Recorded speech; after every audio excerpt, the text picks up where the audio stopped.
നമ്മുടെ നാട്ടിൽ സ്ത്രീധന പീഡന മരണങ്ങൾ കുറവൊന്നുമല്ല, കൂടിക്കൊണ്ടിരിക്കുന്ന ഒരു സമയമാണ്.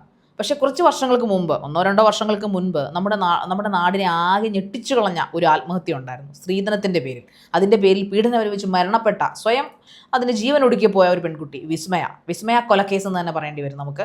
അതുവരെ മലയാളികളുടെ ഒരു ചിന്താഗതി ഉണ്ടായിരുന്നു, സ്ത്രീധന പീഡന മരണങ്ങൾ നടന്നിരുന്നത് സോക്കോൾഡ് പാവപ്പെട്ട, അതായത് പൈസ ഇല്ലാത്ത, അതായത് കടം പറഞ്ഞ് വിവാഹമൊക്കെ കഴിക്കുമല്ലോ, ഇത്ര തരാം, കെട്ടിക്കൊണ്ട് പോയി കഴിഞ്ഞാൽ ഇത്ര തരാം, ഞങ്ങൾ കല്യാണം കഴിഞ്ഞു തരാം എന്നൊക്കെ പറയുന്ന ഒരു പാവപ്പെട്ട പൈസ ഇല്ലാത്തവരുടെ വീട്ടിലാണ് ഇതൊക്കെ നടന്നിരുന്നു, സ്ത്രീധന പീഡനങ്ങൾ നടന്നിരുന്നു എന്നാണ് വിശ്വസിച്ചിരുന്നത്. പക്ഷേ അത്യാവശ്യത്തിൽ കൂടുതൽ പൈസയും വിദ്യാഭ്യാസവും, and Vismaya is a doctor too, അല്ലേ, ആ ഡോക്ടറും ഒക്കെ ആയിരുന്ന അതിൻ്റെ ഹസ്ബൻഡ് എന്ന് പറയുന്ന ആൾ വളരെ സർക്കാർ ഉദ്യോഗസ്ഥൻ, അതായത് നല്ല ഒരു MVD അല്ലേ, മോട്ടോർ വെഹിക്കിൾ ഇൻസ്പെക്ടർ ആയിരുന്നു പുള്ളി.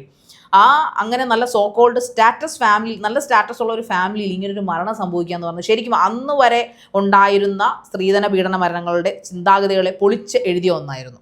ഇപ്പൊ പുതിയൊരു വാർത്ത വന്നിട്ടുണ്ട്, ഒരു വൈകി വന്ന ഒരു ബോധം എന്നൊക്കെ പറയുന്ന പോലെ ഈ വിസ്മയയുടെ ഫാദറിന്റെ ഒരു കുറിപ്പ് ഇപ്പോൾ വൈറലാവുകയാണ്.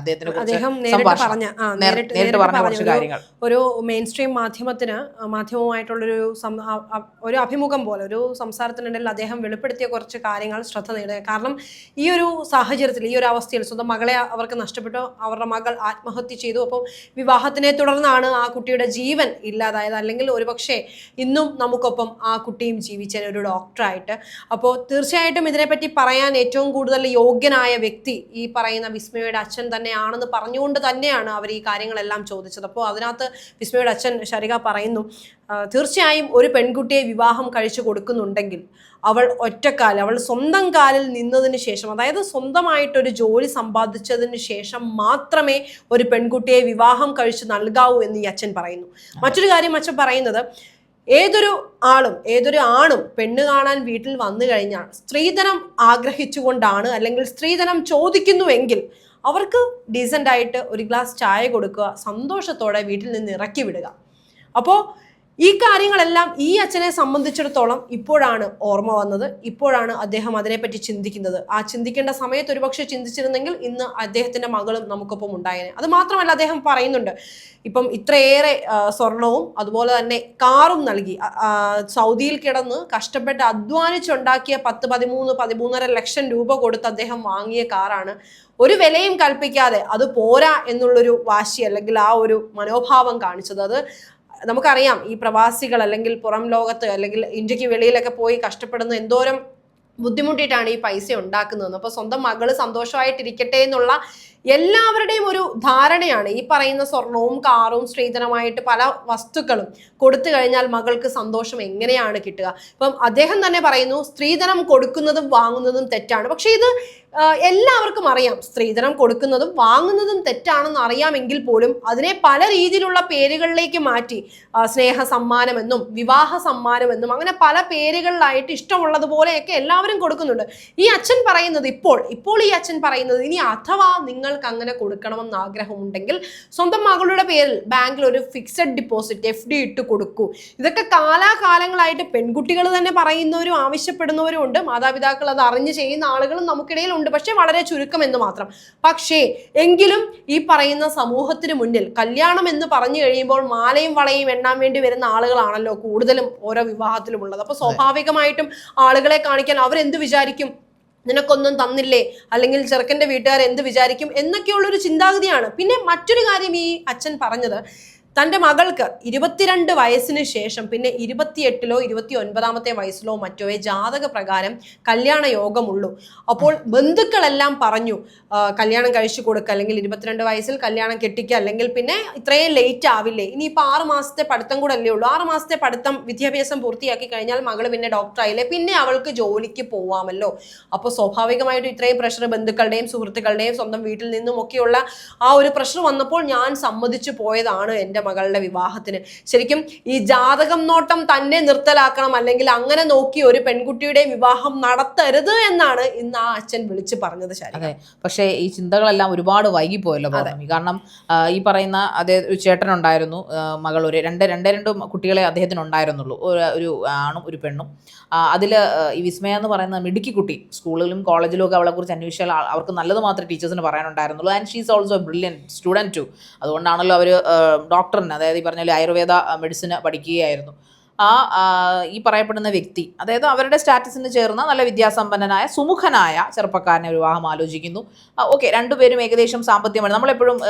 നമ്മളൊക്കെ കല്യാണം ആലോചിക്കുന്ന കാലം നമ്മളെപ്പോഴും നിൽക്കും നമ്മുടെ വിദ്യാഭ്യാസത്തോട് ചേർന്ന, അല്ലെങ്കിൽ നമ്മുടെ ഒരേ ഫിനാൻഷ്യൽ സെറ്റപ്പിനോട് ചേർന്ന ആൾക്കാരെ വിവാഹം കഴിക്കണമെന്ന് നമ്മൾ പണ്ട് ചിന്തിച്ചിരുന്നതിൻ്റെ കാരണം എന്ന് പറഞ്ഞു കഴിഞ്ഞാൽ ഒരു പൈസയുടെ പേരിലോ അല്ലെങ്കിൽ ഒന്നിന്റെ പേരിലോ ഒരു തർക്കം, ഒരു ഈഗോ അവിടെ ഉണ്ടാവുമെന്ന് വിചാരിച്ചിട്ടാണ് അങ്ങനെ ഒരേ സ്റ്റാറ്റസിലൊന്നും ആൾക്കാർ വിവാഹം കഴിക്കാൻ പറയുന്നത്. കാരണം ഇത് രണ്ടു കൂട്ടരും അത് കണ്ടു വളർന്നതായതുകൊണ്ട് അവർക്ക് അങ്ങനെ ഒരു പ്രശ്നം ഉണ്ടാവില്ല എന്ന് ഇവർ ധരിച്ചു. പക്ഷെ അവിടെയാണ് ഈ പറയപ്പെടുന്ന ഈ വിസ്മയുടെ ഫാദറിന് തെറ്റിപ്പോയത്. കാരണം ഒന്നാമത്തെ കാര്യം, അമ്മമാർ, നമ്മുടെ ഫാമിലിയിലേക്ക് അമ്മമാർ വലിയൊരു ഘടകം തന്നെയാണ്. കാരണം പെൺകുട്ടി ഈ കല്യാണ കാര്യങ്ങളൊക്കെ വരുമ്പോൾ അച്ഛന്മാർ കൈവിടും. ഒരു കംപ്ലീറ്റ് ഫാമിലി ആണെങ്കിൽ, അതായത് അച്ഛനും അമ്മയും ആങ്ങളെയും ഒക്കെ ചേർന്നൊരു ഫാമിലി ആണെങ്കിൽ ഉറപ്പായിട്ടും അച്ഛൻ അമ്മയ്ക്ക് വിട്ടു കൊടുക്കുക. നീ എന്താണെന്ന് വെച്ചാൽ ആലോചിച്ച്, പ്രത്യേകിച്ചും ഈ പ്രവാസം, ഞാനൊരു പ്രവാസിയുടെ മകളും കൂടെ ആയതുകൊണ്ട് എനിക്ക് നല്ല വ്യക്തമായിട്ട് അറിയാം. കാരണം ഉറപ്പായിട്ടും അവരവിടെ ജോലി തിരക്കുകളിലും ബിസിനസ്സിൻ്റെ തിരക്കുകളിലും ഒക്കെ ആയിരിക്കുമ്പോൾ അവർ വീട്ടിൽ ഭാര്യയെ വിളിച്ചിട്ട് എന്തായി ആലോചനകളൊക്കെ നടക്കുന്നുണ്ടോ, എങ്കിൽ നല്ലതാണെങ്കിൽ നോക്കി അവരെ കണ്ട് ആലോചിച്ച് അവർക്ക് എന്താണെന്ന് വെച്ചാൽ ചെയ്ത് അങ്ങനെ അവർ പറയുള്ളൂ. പക്ഷേ അവിടെ അമ്മമാർക്കാണ് കൂടുതൽ ഉത്തരവാദിത്തങ്ങൾ. ഒരു ചേട്ടനുണ്ടെങ്കിൽ ചേട്ടനും ഉത്തരവാദിത്തത്തോട് കാര്യങ്ങൾ അന്വേഷിക്കും. പക്ഷെ ഇവിടെ ഈ വിസ്മയുടെ കേസിൽ സംഭവിച്ചത് ഒന്ന്, ഈ പറയപ്പെടുന്ന ജാതകം, അത് പൗർണമി പറഞ്ഞപ്പോൾ ഞാനത് ഓർത്തു. തീർച്ചയായിട്ടും അതിവിടെ മെൻഷൻ ചെയ്യേണ്ട ഒരു കാര്യമാണ്. ആ പെൺകുട്ടി 22 വയസ്സിൽ കല്യാണം കഴിച്ചില്ലായിരുന്നെങ്കിൽ എന്ത് സംഭവിക്കുമായിരുന്നു? അവൾ ഇന്ന് ജീവനോടെ ഇരിക്കുമായിരുന്നു. പകരം 22 വയസ്സ് തികയാൻ അല്ലെങ്കിൽ തീരാൻ 6 മാസം ഉള്ളപ്പോൾ പിടിച്ചങ്ങ് കെട്ടിച്ചു, പഠിത്തം പോലും തീർക്കുന്നതിന് മുമ്പ്. അതുകൂടാതെ ഈ പറയപ്പെടുന്ന 28 വയസ്സ് വരെ അവൾ ജീവിച്ചില്ല എന്ന് മാത്രമല്ല, 24ാമത്തെ വയസ്സിൽ അവൾ ആത്മഹത്യ ചെയ്യുകയാണ് ചെയ്തത്. ആത്മഹത്യ ചെയ്ത് നമുക്ക് അങ്ങനെ സിമ്പിളായിട്ട് പറയാൻ പറ്റില്ല. കാരണം അവൾ പ്രണയ നൈരാശ്യം കൊണ്ട് ആത്മഹത്യ ചെയ്ത് കളഞ്ഞു ഒന്നുമല്ല. ഒരു ഡോക്ടറിന് പഠിക്കുന്ന, നന്നായിട്ട് പഠിച്ചുകൊണ്ടിരുന്ന, ബുദ്ധിമതിയായ, സ്മാർട്ടായിട്ടുള്ള, ഈ സ്മൈലിംഗ് ബ്യൂട്ടി, വളരെ സുന്ദരിയായ ഒരു പെൺകുട്ടിയായിരുന്നത്. മുഖം തന്നെ നല്ല പ്രസന്നവതിയായിട്ടുള്ള പെൺകുച്ച്. ആ പെൺകുച്ച് അങ്ങനെ മരിക്കണമെങ്കിൽ അത്രത്തോളം കൊടൂര പീഡനങ്ങൾ, നമ്മളിതൊക്കെ വാർത്തകളിലും മറ്റിലൊക്കെ കണ്ടിന്യൂസ് ആയിട്ട് മാസങ്ങളോളം ചർച്ച ചെയ്തൊരു കാര്യമാണ്. പക്ഷെ എന്നിരുന്നാൽ പോലും അവൾ അത്രത്തോളം ഹാർട്ട് ബ്രേക്കിംഗ് ആയിട്ട് മരിക്കണമെന്നുണ്ടെങ്കിൽ അതിൻ്റെ കുറേയൊക്കെ ഉത്തരവാദിത്തം ഈ പറയപ്പെടുന്ന അച്ഛനും അമ്മയ്ക്കും, അതായത് വിസ്മയുടെ അച്ഛനും അമ്മയ്ക്കും ഉണ്ട്. കാരണം ഈ പെൺകുട്ടിയുടെ വീട്ടിൽ പല പ്രശ്നങ്ങൾ, ഹസ്ബൻഡിൻ്റെ വീട്ടിൽ പല പ്രശ്നങ്ങളുമായിട്ട് വരുമ്പോഴും അമ്മ ഇതെല്ലാം ഒളിപ്പിച്ച് വെച്ചിരുന്നു എന്നാണ് അച്ഛൻ ഇപ്പോൾ പറയുന്നത്. വരുന്നതുകൊണ്ടല്ല, അതൊരു കുറ്റമായിട്ടല്ല അദ്ദേഹം പറഞ്ഞത്. അമ്മമാർ സ്വാഭാവികമായിട്ടും അങ്ങനെയാണ് ചെയ്യാറ്. പക്ഷെ അങ്ങനെ ചെയ്യാൻ പാടില്ല. കാരണം കുറച്ചൊക്കെ അധികം പങ്ക് അമ്മമാർക്ക് ഇക്കാര്യത്തിലുണ്ട്. മക്കളുടെ ജീവിതം ഒന്ന് സെറ്റാക്കാൻ. കാരണം അമ്മ എന്തിനാണ് അച്ഛനിൽ നിന്ന് അത് ഒളിപ്പിക്കുന്നത്? കാരണം ഇവർ രണ്ടുപേരും ചേർന്നിട്ടല്ലേ ഒരു കുട്ടി ഉണ്ടാകുന്നത്. ഇവർ രണ്ടുപേരും ചേർന്നല്ലേ ഈ പറയപ്പെടുന്ന കുഞ്ഞിനെ കല്യാണം കഴിച്ചു വിടുന്നത്. സോ അവൾക്കൊരു പ്രശ്നം ഉണ്ടാകുമ്പോൾ നേരെ പറയാൻ പറ്റുന്ന ഹസ്ബൻഡുമാരാണെങ്കിൽ അല്ലെങ്കിൽ അച്ഛനാണെങ്കിൽ ഉറപ്പായിട്ടും അത് പറഞ്ഞിരിക്കണം. എന്തിനാണ് നീ അതൊക്കെ ഒന്ന് ചെറിയ ഇപ്പോൾ ചിലപ്പോൾ ഭർത്താവ് ഒന്ന് പിടിച്ച് തല്ലി 2 തെറി പറഞ്ഞു, അല്ലെങ്കിൽ ഭർത്താവ് അച്ഛനെ വിളിച്ചു, അമ്മയ്ക്ക് വിളിച്ചു. എന്തിനാണ് അങ്ങനെ വിളിക്കേണ്ട റൈറ്റ് ഹസ്ബൻഡിനില്ല. മിക്ക വീടുകളിൽ നടക്കുന്ന ഒരു കാര്യമാണ് തന്തയ്ക്കും തള്ളയ്ക്കും വിളിക്കുക. അതായത് കെട്ടിക്കൊണ്ട് വരുന്ന പെങ്കൊച്ചിന്റെ അച്ഛനും അമ്മയ്ക്കും അങ്ങ് വലിയ അധികാരം പോലെ തിരിച്ച് അവന്റെ അച്ഛനും അമ്മയ്ക്കും ഒന്ന് വിളിച്ചാലോ അവിടെ പിന്നെ കൊല നടക്കും. അപ്പൊ ഇത് കരഞ്ഞു വിളിച്ചുകൊണ്ട് മകൾ പറയണം, അമ്മ നിങ്ങളെയൊക്കെയാണ് അയാൾ പറയുന്നത്, ഇങ്ങനെ എപ്പോഴും വിളിക്കുന്നു, ദേഷ്യം വരുമ്പോഴാണ് വിളിക്കുന്നതെന്ന് പറഞ്ഞാലോ. അവിടെ നമ്മുടെ അമ്മമാര്, എൻ്റെയോ തൻ്റെയോ ഒക്കെ അമ്മമാർ പോലെയുള്ള അമ്മമാർ പറഞ്ഞു കൊടുക്കുന്ന ഇതാണ്, അതൊക്കെ വിവാഹ ജീവിതം ആകുമ്പോൾ അങ്ങനെയൊക്കെയാണ്, അതൊക്കെ സംഭവിക്കും, നീ അതൊക്കെ അങ്ങ് സഹിച്ചോളൂ. അതായത് അവളുടെ അച്ഛനെ, ഇവരുടെ ഭർത്താവിനെയാണ് അതൊക്കെ പറയുന്നത്. അത് അവളുടെ അഭിമാനത്തെയും അവളുടെ മനസ്സിനെയും വല്ലാതെ മുറിപ്പെടുത്തുന്ന ഒന്നാണ്. അപ്പം ഇതാണ് ഇതിൻ്റെയൊക്കെ തുടക്കം. സ്വാഭാവികമായിട്ടും വിസ്മയുടെ കേസിലും ഇതൊക്കെ തന്നെയായിരിക്കും തുടക്കത്തിൽ സംഭവിച്ചിട്ടുണ്ടാവുക. ആദ്യം തെറിയും ചീത്തയൊക്കെ പറഞ്ഞ് തുടങ്ങി, പിന്നീട് ഇത് കയ്യാങ്കളിയെ ആക്രമണമായി. പക്ഷേ ഇതൊക്കെ ആയിട്ടും ഇതൊന്നും അച്ഛനോ സഹോദരനോ അറിയില്ല എന്നാണ് അദ്ദേഹം ഇന്നിപ്പോൾ വേദനയോടെ പറയുന്നത്. കാരണം ഇതൊക്കെ നേരത്തെ അറിഞ്ഞിരുന്നെങ്കിൽ ഒരു പക്ഷേ വിസ്മയെ നേരത്തെ തന്നെ വീട്ടിലോട്ട് വിളിച്ച് വന്ന് ഒരു പക്ഷേ ഈ വിവാഹബന്ധം മുറിച്ച് മ്യൂച്വൽ ഡിവോഴ്സിൽ പോവുകയും ആ കുട്ടിയുടെ ജീവൻ ഒരു പക്ഷേ ഇന്ന് കയ്യിലിരിക്കുമായിരുന്നു. നല്ലൊരു ഡോക്ടറായിട്ട് നല്ലൊരു ജീവിതവുമായിട്ട് അവൾ മുന്നോട്ട് പോയേനെ. പക്ഷേ ഇനിയിപ്പോൾ അതൊന്നും പറഞ്ഞിട്ട് കാര്യമില്ല. കാരണം അദ്ദേഹത്തിന് വൈകി വന്ന തോന്നലുകളാണ്. ഇത് അദ്ദേഹം മകളുടെ കല്യാണത്തിന് ഈ ഒരു വിപ്ലവകരമായ തീരുമാനം എടുത്തിരുന്നെങ്കിൽ ഒരു പക്ഷേ നല്ലൊരു പുരുഷൻ്റെ, എല്ലാ പുരുഷന്മാരും ഇങ്ങനെ ഉള്ളവരല്ല. സ്ത്രീയെ ധനമായിട്ട് തന്നെ കാണുന്ന പുരുഷന്മാർ കുറച്ച് പുരുഷന്മാരെങ്കിലും നമ്മുടെ ഈ സമൂഹത്തിൽ ഇന്നും ജീവിക്കുന്നുണ്ടെന്നുള്ളത് സത്യമാണ്. 100 പുരുഷന്മാരെടുത്താൽ അതിലൊരു 10 പേരെങ്കിലും സ്ത്രീയെ സ്ത്രീധനമായിട്ട് തന്നെ കാണുന്ന, അല്ലാതെ പൈസയല്ലാതെ സ്ത്രീയെ ധനമായി കാണുന്ന പുരുഷന്മാരുണ്ട്. അവരുടെ ഭാര്യമാരെ അങ്ങനെ തന്നെ കാണുന്നവരുണ്ട്. അങ്ങനെ ഏതെങ്കിലും ഒരു പുരുഷനെ ഒരുപക്ഷെ വിസ്മയ വിവാഹം കഴിക്കുമായിരുന്നു. മറിച്ച് ഈ പറയപ്പെടുന്ന ഇവർ ചോദിച്ച ഈ പറയുന്ന ഇദ്ദേഹം ഇപ്പോൾ സൂചിപ്പിച്ചല്ലോ, സൗദിയിൽ കടന്ന് 12 കുറേ കാലം കഷ്ടപ്പെട്ട് 10-13 ലക്ഷം രൂപയുടെ യാരിസ് എന്ന ബ്രാൻഡിലെ ടൊയോട്ടയുടെ ഒരു ലക്ഷൂറിയം പ്രീമിയം കാറാണ്. അത് കൊടുത്തപ്പോൾ അവനത് പിടിച്ചില്ല, ഈ പറയപ്പെടുന്ന മരുമകന്. അപ്പോൾ ആ മൊമെന്റിൽ അദ്ദേഹത്തിന് തോന്നിയില്ലേ? ആക്ച്വലി ഇതൊന്നും തോന്നിയില്ല.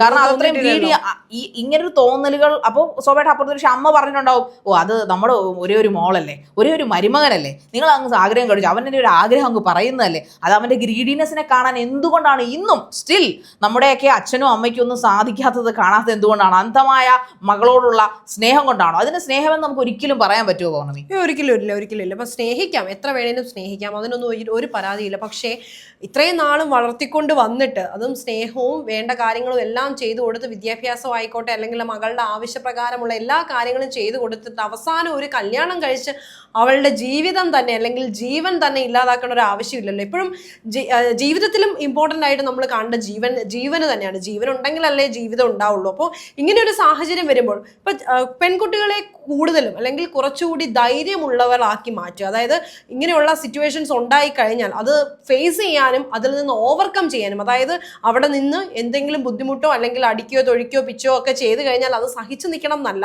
അതിന് പ്രതികരിക്കാൻ പഠിക്കുക. ഇങ്ങോട്ടും വാ കൊണ്ടാണ് ആക്രമിക്കുന്നതെങ്കിൽ അങ്ങോട്ടും വാ കൊണ്ട് തന്നെ ആക്രമിക്കുക. അപ്പോൾ അങ്ങനെയുള്ളവർക്ക് കുറച്ച് സമാധാനം കിട്ടും, കുറച്ച് അടക്കം വരും. നമ്മൾ എന്തും സഹിക്കുന്നവരാണ് എന്നുള്ളൊരു തോന്നലിലാണ് ശരിക്കും പറഞ്ഞു കഴിഞ്ഞാൽ ഇവരങ്ങ് ചവിട്ടി അരയ്ക്കുന്നത്, അല്ലേ ശരി? അതെ അതെ. സോ ഈ തോന്നലുകൾ ഈ വിസ്മയുടെ അച്ഛനെ പോലെ ഉള്ള ആൾക്കാർക്ക് ഇപ്പോൾ ഉണ്ടായ തോന്നലുകൾ ഇനി അദ്ദേഹം പറഞ്ഞു കൊടുക്കുന്നത് ഇനി വരാനിരിക്കുന്ന കുറേയധികം അച്ഛന്മാരുടെ സങ്കടങ്ങൾ ഇല്ലാതാക്കാൻ വേണ്ടിയിട്ടാണ് അദ്ദേഹം ഇപ്പോൾ ഇങ്ങനെ ഒരു സ്റ്റേറ്റ്മെന്റ് ഇറക്കിയെന്ന് എനിക്ക് തോന്നുന്നു.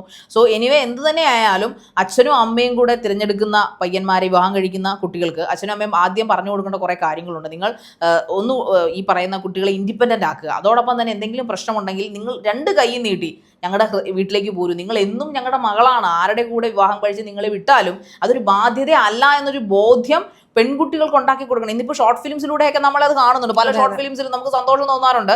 ഷോർട്ട് ഫിലിംസിലൊക്കെ അച്ഛന്മാരുടെ ആക്ട് ചെയ്യുന്ന ആൾക്കാർ വന്നിട്ട് പറയും എന്ത് പ്രശ്നം ഉണ്ടെങ്കിലും മോളെ നീങ്ങി തിരിച്ചു പോരെ എന്ന് പറയും. പക്ഷേ കുറെ കൂടെ അത് അച്ഛന്മാരാണ് കുറെ കൂടെ അത് പറയുക. അമ്മമാരെപ്പോഴും പറയും എന്തെങ്കിലും പ്രശ്നം ഉണ്ടെങ്കിൽ തല്ലിമുടി വഴക്കം പിടിച്ച് ഇങ്ങോട്ട് പോരരുത്, മിസ്ലീഡും ചെയ്യരുത്. ഈ പ്രശ്നങ്ങൾ എന്ന് പറയുമ്പോൾ കാര്യമായ പ്രശ്നങ്ങളായിരിക്കും. അതായത് നമ്മളായിട്ട് ക്രിയേറ്റ് ചെയ്യുന്ന നിസ്സാരമായിട്ടുള്ള പ്രശ്നങ്ങൾ ഉണ്ടാക്കി സാരി മേടിച്ചു തന്നില്ല അങ്ങനെയുള്ള പെണ്ണുങ്ങളും സ്ത്രീകളും തീർച്ചയായിട്ടും ഉണ്ട്. അങ്ങനെയല്ല, കാര്യമുള്ള കാര്യങ്ങളെ കാര്യങ്ങളായി തന്നെ ഡീൽ ചെയ്ത് പോവുക.